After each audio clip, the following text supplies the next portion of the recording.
Many thanks for staying tuned. It's still the conversation here on Lagos Television. Last week, Thursday, the Senate approved the loan request sent by Mr. President Bola Tinubu to the tune of $2.2 billion, which represent 1.77 trillion naira. And according to Mr. President, this is to finance the 9.7 trillion naira 2024 budget deficit. This has continued to elicit reactions from Nigerians. The latest that we hear is that members of the House of Representatives, once they convene tomorrow, are planning a showdown on this particular event. But what does this really represent for Nigeria, especially at the moment where our debt profile keeps rising? We do have a guest in the house today, and hopefully he will help us shed more light on this. We have Kelechi Deca. He is a journalist and public affairs analyst joining us on the conversation this morning. Thank you, Kelechi, for being here. It's my pleasure. Thank you. Right. The first question or the first worry is this. Now, Mr. President had last week written for this loan, and that same last week it was approved by the Senate. And the concern is it's just about a month. He's not even up to a month before the year of before the end of 2024. And here is Mr. President asking for a loan to finance the 2024 budget deficit. And so a lot of Nigerians are worried that is this actually, is this acceptable? Especially for those of you in that sector who understand how budgets do work. Is this acceptable? Yeah, basically, it's not a matter of whether it's acceptable or not acceptable. You know, some of these things are somehow quite complicated that you can't just say, this is right or this is wrong. But the thing is that the budget we've been running is the economy has been in a very intensive care unit for some time now. So to give it a shot in the arm, because I mean, if you look around around the whole country, you will start asking yourself, nobody can pinpoint that this capital project that has been executed in the last 1 year, and you look around infrastructural situation, all the major roads, the trunk A roads and the trunk B roads, all of them are under a very serious, conditions of deterioration. And, also during the festive seasons, FEMA and all those, they used to do some patchy works and stuff, and which is not happening. And most of the roads are impassable. So the government has found itself in a very tight corner, which is also a corner that it helped to create for itself, because of the hurried way in which the economic reforms were pushed. Some of these things we are not taking into consideration when they were pushing some of these reforms. And now they've come to realize that it appeared that we put the cart before the horse. So now they're trying to make amends. So it's in a very tight situation. And, in as much as the year is running out, but, they run a kind of fiscal year, now we're looking at 2024, 2025 fiscal year. So of which, whatever, it has a way of being carried over and on over. But the thing is that Nigeria is in a very tight situation. When you look at the budget, even what we are budgeting now for next year and what we are also, the present budget now, when you compare it to what's happening, what South Africa is budgeting, what Egypt is budgeting, what Algeria budgeted, and these are countries that are not even as big as Nigeria. They're not even in population. I mean, Egypt is about 110 million, South Africa is about 64 million, Algeria is about 46 million, but Algeria's budget is almost 5 to 6 times that of Nigeria's budget. And both Egypt and South Africa, they have budgets that are so huge. And then you ask yourself, I mean, the budget we have now, it means that every Nigerian who has about $123, that's what, I mean, if we share it, that's what every Nigerian will get.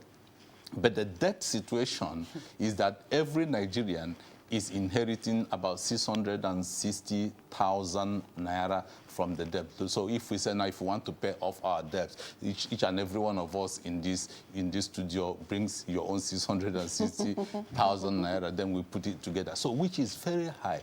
When when you check the per capita of the GDP, then per capita income, and also per capita debt. These are things people don't put into consideration. Because people don't understand. They don't understand. Yeah, because of a lot of technicalities. Right. People explain these things in so much technicalities that people don't understand. But if you're talking about a national economy, the national economy is the sum total of individual economies. You ask yourself, how is your economy doing in the last 1 year? How's my own doing? How's your own doing? From that, we know how the national economy is doing. Okay, Kelechi, economists will tell you that it's not a crime to take loans. Yeah. It's not a crime to take loans to augment your economy and so on and so forth. But just yesterday, or was it the day before yesterday, the coordinating minister for the economy did say that we have saved the sum of $20 billion from the removal of fuel subsidy. If we have saved $20 billion from the removal of fuel subsidy, then why are we borrowing the sum of $2.2 billion? Is that not a contrast? Yeah. It looks like it looks as if it is contradictory. But in the real sense, you also have to. You don't take some of these things. It is said that when a unit is a part of a whole, when you try to extricate one unit, you find out that it is linked to other things. Everything is connected to everything, which I keep on telling people. Yeah, what's happening is that you have to look at our debt servicing ratio. Debt servicing to GDP is what really counts. But a lot of people focus on, focus on debt to GDP. But the debt servicing to your revenue, how much are you expecting to get in the revenue in your budget? They're looking at about 18 trillion, is it not? Then if you're looking at 18 trillion, what are you basing that revenue on? Mostly on crude oil. Crude oil, you said that, okay, we are looking at $75 per barrel. But that is not within your hand. I mean, if the war in Ukraine ends tomorrow, Russia is going to start. Russia will go back into the international oil system, and Europe will start buying. Everybody will start buying. The price of oil will come down.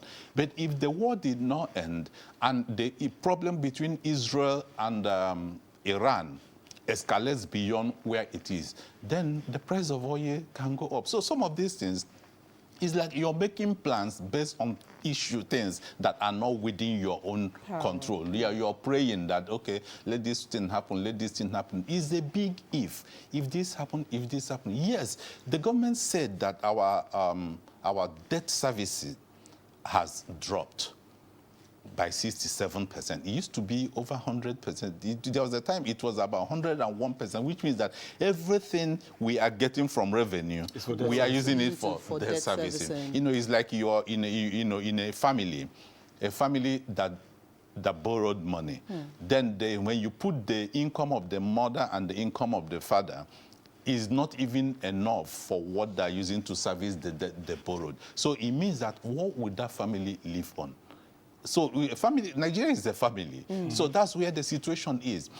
Whatever they are telling you that we are making, when you also put all these things together, it is going into servicing existing debt. And that's where the problem is. When a country spends so much of its income in servicing debt, you wouldn't have money for education, you wouldn't have money for health, you wouldn't have money, not to talk of roads and even security. Right. So all these things are so connected. So that's why they can come out and say, we have saved this, we have saved this, we have saved this. Yes, you have said, but these things are on paper. It's not that because you saved it, the money has come into you and it has hit, a lot has hit into your account. No. What it has said is that these are money we would have taken to spend on this thing. Now we are not taking, we are not getting that money. So we're not we are not spending this money on this thing. But where is the money? You don't have it. Oh, okay. I mean, you understand? It's quite deep. So if you look at, again, you've established the facts that borrowing is not a problem. Yeah. And not only Nigeria borrows. Yeah, every countries borrow yeah, generally. borrow. Where you borrow is not what matters, whether or not. And again, oftentimes we've heard Mr. President and the coordinating minister say that we would also try and shop for where to borrow, where we can get the lowest interest. And how you borrow is also very important. How you borrow is also very important. Yeah. But also, in the midst of this latest borrowing, experts are worried that Nigeria could also get into a debt trap because of the debt servicing, which you've also explained now. And so if the revenue is not as much as what you're expecting, and yet you cannot default in your debt servicing because you'll be in further trouble. Yeah. So that has to be on a constant. You have to constantly keep paying. So now that the revenue is not, especially because of the instability of oil prices, are you worried also that we could also be in a debt trap as it's going? You know, debt trap is relative. We are already in a debt trap. I mean, if you see, some of these things are so, the economists, they have a way of, coaching some of these things in some flowery languages that ordinary people won't really understand. But I mean, okay, IMF said that country should not have a debt to GDP ratio of over 50%, which is high. But what did we set for ourselves as Nigeria, as the Nigerian government? Is 40%. But now we have exceeded that 40%. We are almost at 50%, right. Which means that if we have exceeded what we set for ourselves, we have entered into the trap. And the bigger problem is because not only Nigeria, most African countries have found themselves in situations whereby the conditionalities on which they borrow is so high that, I mean, there are countries that borrow, what this, first world countries are not going to, the money they get and they don't even pay any interest on. You can't get it. It gets to a situation whereby whatever we are borrowing, we are also using whatever we are getting to pay interest. So in the situation whereby you borrow, like it's like you borrowed money from Mr. A, like all those the pyramid stuff they used to do. You borrowed money from Mr. A. Then when Mr. A starts knocking on your door, you go and borrow from Mr. B to offset Mr. A. But it doesn't, you are still a debtor. Yeah, because you're now owing Mr. You're B still, as well. and the debtor is always subject to the lender. So that's why we have found ourselves, it's already a debt trap. That's where we are now. And when you're looking at the, when they look at the revenue, a revenue, non-oil revenue, cannot go beyond where it is now because are you going to tax people that are already taxed? Yes. I mean, and now you're going to tax a tax you have taxed. So kind of the companies are in a very tight situation. Okay. I mean, I don't know why a lot of Nigerians are not seeing it. Have you gone to the market lately and see the package, some of these packed products you buy? Have you tried to weigh it based on your idea of the size they were 2 years ago? Almost every packaging you see in the market has reduced in size. Look at bread. Let's start with bread. That's what I'm telling you. They have reduced. And that is another area. We call it shrinkflation and skimpflation, which means that while the prices are going up, the quantity is reducing and the quality is also reducing, and people are paying more for less.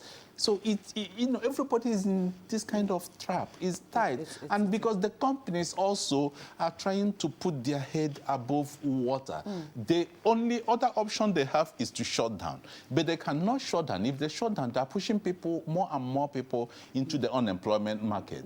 And it's also affecting them. So what are they going to do? They try to see how they keep on managing, and everybody keep on praying and hoping that things get better. Okay, Kelechi, I'm just worried about the volatility of the forex market, looking at the fact that we're exposing ourselves to dollar-denominated loans. Is that not an invitation, rather, to fiscal crisis? Because paying back might be a problem for us, especially when we don't meet the target of paying back. Interest will keep coming in, and of course, dollar to naira is nothing compared to each other. Yeah, it's just the naira has, in the last 1 year or so, naira has lost about 70% of its value. And if you try to move around, travel across just West Africa, I'm not talking about any other place, travel around West Africa, you won't notice it so much if you're here in Nigeria. But when you move around West Africa, then you found out that, I mean, the CFA franc that they use in all these Francophone countries, I mean, this few years, and when I say years ago, 3 years ago, if you enter, say, Cotonou or Togo with 10,000 naira, I mean, you were a rich man. But now, if you enter there with 10,000 naira, that 10,000 naira will get you about 3,000 CFA franc, which means that it has dropped. And if you notice, you also notice that some of the artisans from Benin and others, they've gone back because the naira they're making is not even enough to service families down there. So that's how it goes. And if you notice, you also find out that the volatility itself is affecting the cost of running business, even the cost of living. I had an experience. There's a project we were working on across about 4 different African countries. As at March, we had a budget. Nigeria is inclusive. We had a budget. But between March and now, that is November, the budget for the Nigerian unit of that thing has been reviewed 4 times, which means that every 2 months or so, the prices of things are changing. But the ones in other countries has remained down. So for you to understand the kind of mess we are in, it's a very tight situation. And I also feel I mean, I don't know how the government is going to come out of, wriggle themselves out of this, because the dollar, we are already so enmeshed in the dollar. We have got so entangled in dollarization that if we start thinking of de-dollarization, it's going to be so hard for us. And what are you going to build the de-dollarization effort on when you're not manufacturing, when you're not exporting anything? What is it are you going to, what is this the services you're providing? No. Even the service sectors that are having problems all over the whole place. Look at the banks. Do you know why you can't do a transfer? You do a transfer, you don't know whether it has gone, it has not gone. All these things are quality of services are depreciating. Even the cost. Do you know how much MTN reported that they made the loss they made? So you see, everything is affecting everything because everything is connected to everything. Okay, Kelechi, as much as we have identified the fact that we may not be able to stop government from borrowing. However, the National Assembly and Nigerians can continue to stay on government to ensure transparency. Mr. President has said this latest borrowing is to finance or execute ongoing projects, of course, in the 2024 Appropriation Act. But like you also said earlier, called attention to the fact that in the last 1.5 years, how many roads have we seen, except, of course, the new Lagos-Calabar Coastal Road, which we heard all of that about. And so how big are you when it comes to transparency on the part of government at ensuring that the monies that, are borrowed and the little revenue that some Nigerians through taxes are paying are utilized in the right direction? Yeah, we have, we have one of the highest trust deficits, of every society. Some organizations, some international organizations have carried out the survey. They move around asking people, how much do you trust your government, that your government care about you? The average Nigerian does not trust that the government even thinks that he is existing. So when people don't even have this high trust deficit, they don't believe in government, they don't, whatever government is saying, they'll just tell you that they're just on their own. They're just talking on their own. So that's where it is. And the government and the government agencies and even top government functionaries have not lived in a way to suggest that at least we are trustworthy, or at least you can trust us that if we have this thing, we will use it to do it. You see, part of that, the issue of cutting cost of running government. Nigeria has found it so hard to achieve because of the culture. We believe that anybody who is going into government is going there to enjoy, to live large, to chop, and all those kind of things, then that's where the biggest problem is. I mean, if you see a situation whereby, I mean, a governor or maybe a minister or the top government professional is moving around, at the time, I mean, if you drive a V8 engine vehicle, most of them have engine fuel capacity of about 100 liters, some 110 liters, which means to fill that tank is about 120,000 naira. If you're using that thing in a week, a full tank of a V8 will take you from Monday to Thursday. I mean, if you're very busy on the road. If you're not very busy, it can take you Monday to Monday. So imagine if you have a top government official that is moving from point A and point B, and you have about 10 Land Cruisers. Do you know how much it is? You're talking about fueling alone is about 1.6 million on that day alone. That 1.6 million, do you know how much? Yeah, we say Naira does not have value. But Naira does not have value, it's still but big. it's still big. I mean, for a country that can't even pay 70,000 naira minimum wage, which I now call, there's something I call, I say the rice matrix. You know, we are using while we are talking about the 70,000 naira minimum wage, we started talking about it when rice was about 50,000. Now we keep on talking about it. We've not started implementing it. Now rice is about 100,000. Yeah. So what are you going to do? Which means that whatever you're going to pay them, by the time they receive it, the value has already depleted by half. So what they're receiving the paper money. Somebody says, he's getting 100,000. But by the time you break it down, you find that he's not getting it. So that's the trust deficit. Government has not carried itself, it has not carried its activities in ways that suggest that it feels the pains of Nigeria and is trying to cut the cost of running governance. And a lot of Nigerians don't know about these things. If the President of America, if a friend of the President of America visits the President at the White House, the feeding, entertainment for that friend during that period, the President will pay from his own pocket. It's not budgeted Like to the here. White House. It's not part of the budget of the White House. If the President of America uses any of the aircraft on the presidential fleet to go for a wedding, to go for a graduation, a to go for event, he will pay for everything: landing costs, fueling costs, cost of pilot, and everything. He will pay. I mean, until you get to that level, whereby fiscal discipline, whereby, I mean, if somebody visits me in my office and I pay for the Martina or the Coke I buy for that person, but the people who are so big, whose newspaper allowance is even more than my yearly salary, I can order anything. They can kill a goat, they can kill a cow, and it goes into our budget. So when ordinary citizen, when they see these kind of things, on what basis do you want them to trust that the government is working on their behalf? Right. Okay, Kelechi, are you also afraid, like some economists have said, that if these loan spree should continue, there is every possibility that we are going to run into problem, especially because of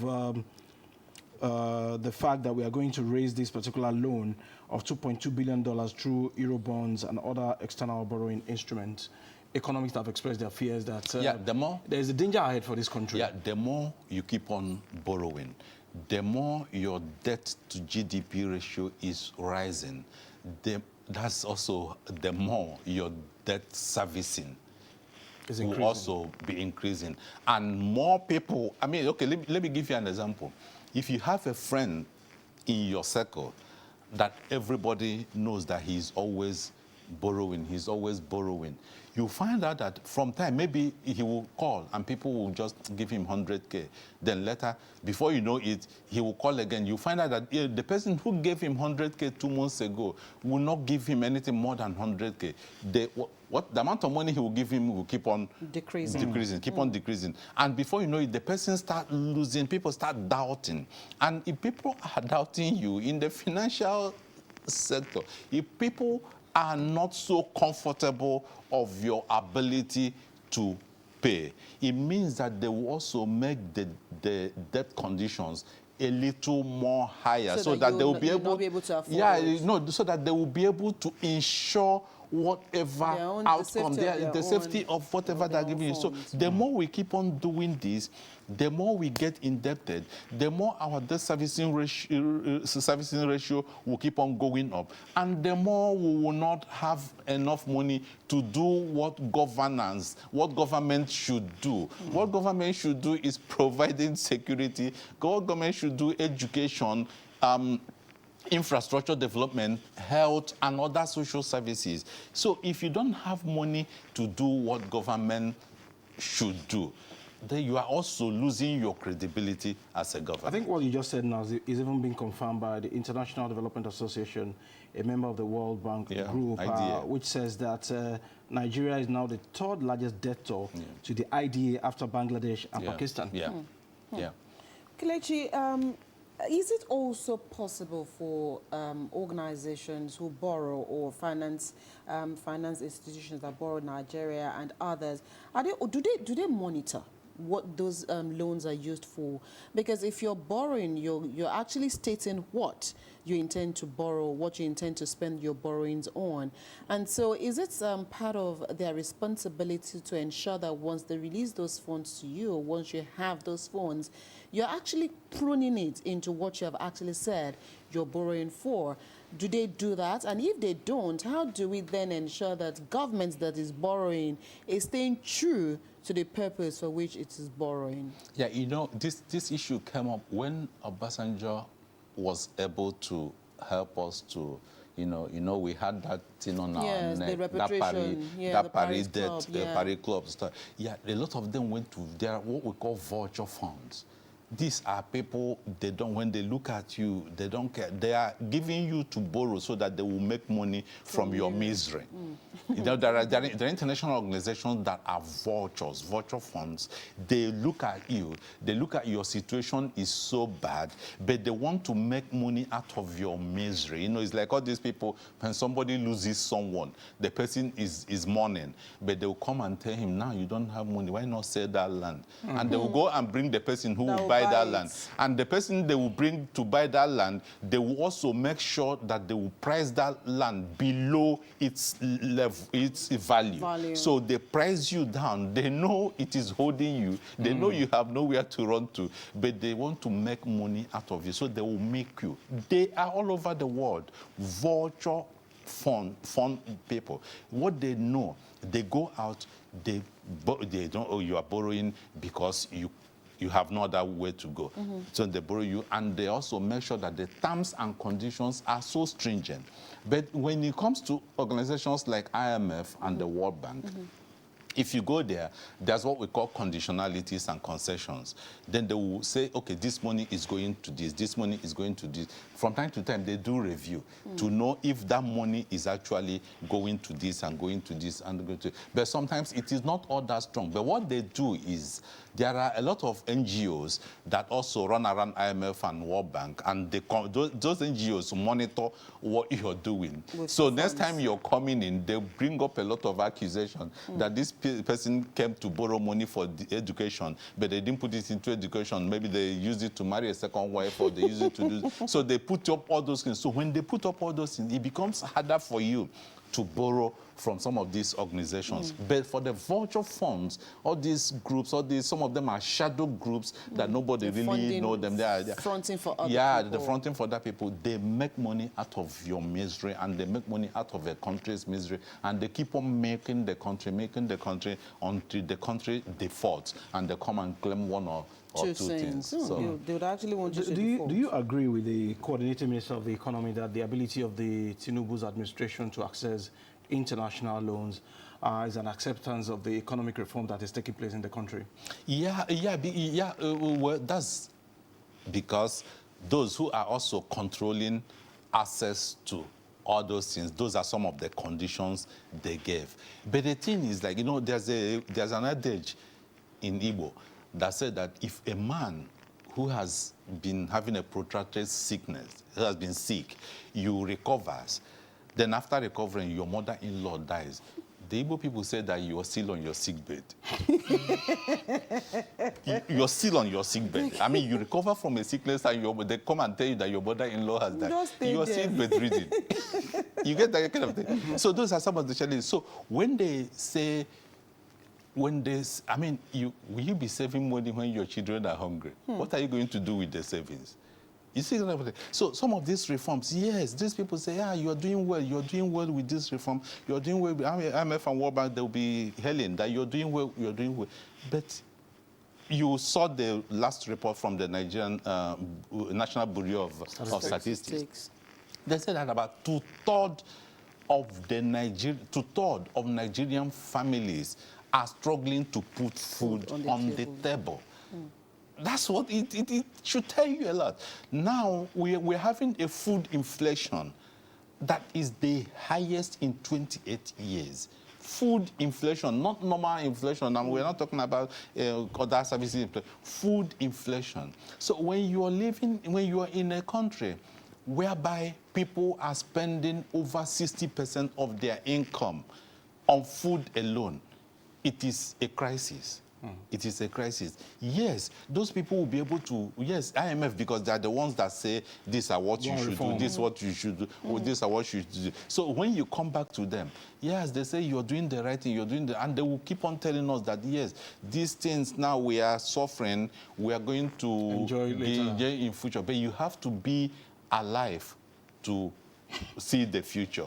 That's where the challenge is. Kelechi, for the first 9 months in 2024, Nigeria has spent $3.58 billion to service its external debt. And so, of course, this figure was released by the Debt Management Office. I'd like to ask DMO, what are the real functions of DMO? And as we speak, is the DMO on top of its game? Yeah, you see that figure we spend on debt service is more than half of the inflow that came into Nigeria within that same period. What came in was 6.2 billion. And yet we see what we have spent. So when we spend this more than half on debt servicing, how much are we saving? How much is remaining? You know, there was one man in my place, they used to say he was in a hospital. He owns a shop. He was in a hospital, and his family came to see him. And when this person, he called this person. They say he's here. He called what of Chukuma. They say he's here. What of Mecca? He says there. He asked them who is in the shop, because the man knows that somebody must be in the shop for them to have money to pay for the hospital bill and put food in the table.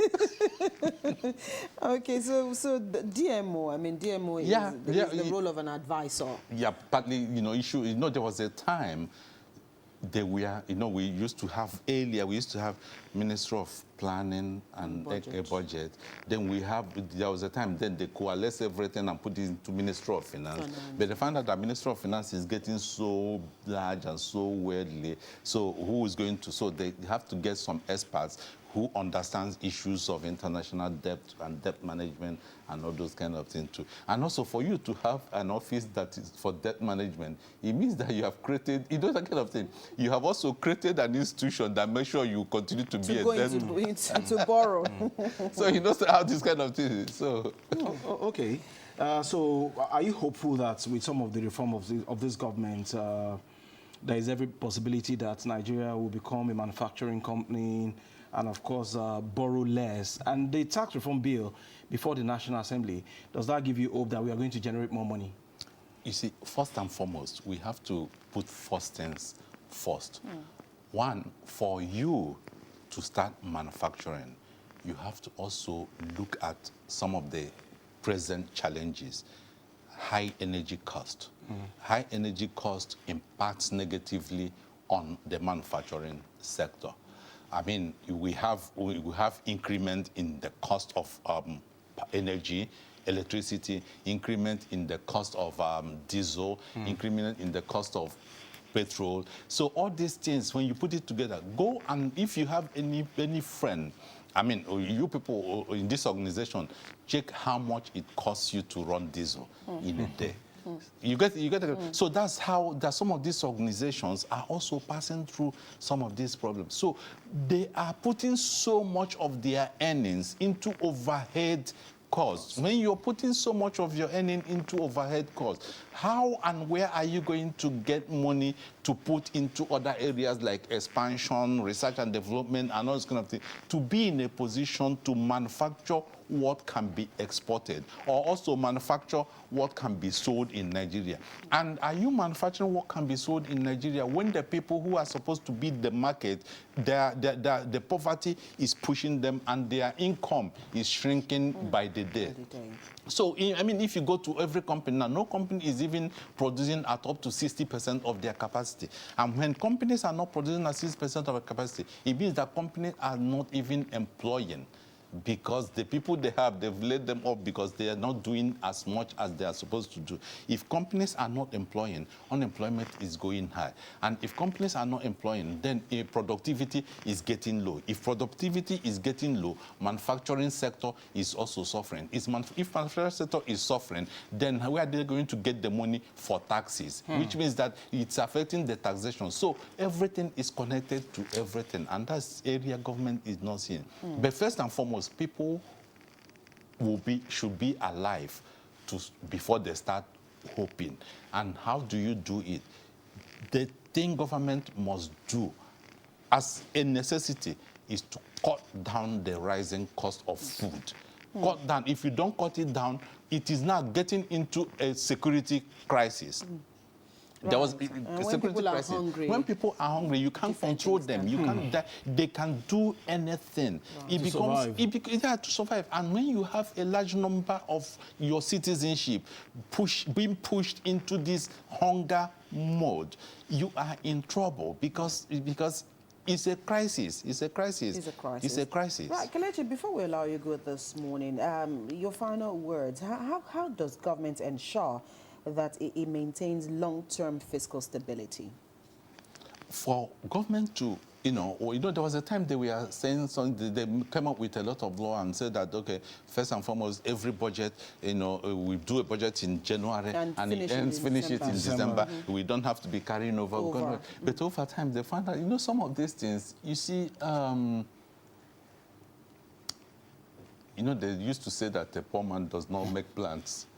In my place, they say a poor man does not have policy and a poor man does not make future plans. That's what they say in my place. So, which means, what are you planning on? You're planning on what you have. If you don't have it here, you can't plan. Which means you'll be living on contingency. And when you live on contingency, there's no way you will stop. You'll be able to tackle the issue of having that kind of fiscal discipline to be able to stick to your plan, stick to what you've decided. It's not going to happen. It's not going to work. Okay, we'll have to let Kelechi go this morning. Thank you so much, Kelechi, it's my pleasure, for finding time to be here with us today. Kelechi is a journalist, is also editor-in-chief, African Economy Magazine. I hope I'm right. Yeah. All right, and also a public affairs analyst. Many thanks for finding time to be here with us. It's my pleasure. Thank you. All right, we've been chatting with Kelechi this morning, and he's helped us. He's simplified this, honestly, to the barest minimum, by which everyone can understand what exactly we are dealing with in Nigeria at the moment. It is not rosy, especially for the government. But we do hope that they will find a way to look at all of these issues and tackle the hunger crisis. It is honestly a big one. We'll take a quick break. When the conversation returns, it will be turn of the Lagos story. And again, this morning is all about budget. And I know Adebimpe is already sweating. Yeah, that's why she's in black. Adebimpe is already sweating. All right, we'll be back after this break.